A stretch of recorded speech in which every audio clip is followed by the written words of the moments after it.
मारून यायची आणि सांगायची नाही जमत, चला निघायचं आपल्याला, चालले दुसऱ्या गावामध्ये. अनेक वेळेला त्या काळी आमच्या घरावरती मेलेली कुत्री आणि कचऱ्याचे ढीग फेकले गेलेले आहेत. शिवसेना प्रमुखांनी तर काय टीका सहन केली हे तुम्हाला माहिती आहे. आज माझ्यावर टीका होते, माझ्या पत्नीवरती टीका होते, आदित्यवरती घाणेरडे आरोप होत आहेत, तेजसवरती होत आहेत. का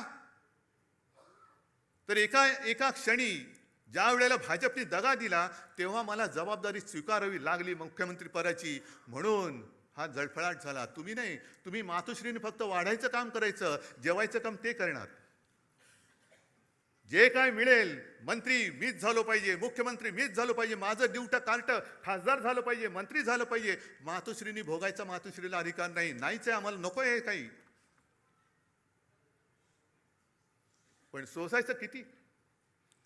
उद्धवजींचं ठीक आहे, पण आदित्यने फिरायला पाहिजे. अरे पण जेव्हा जेव्हा आमच्या कुटुंबावरती हल्ले झाले, कोणाचे असे शाब्दिक किंवा काही आरोप केल्यानंतर यापैकी या गदड्यांपैकी एक तरी छातीची ढाल करून आमच्या समोर उभा राहिला होता त्यांच्या वार झेलायला.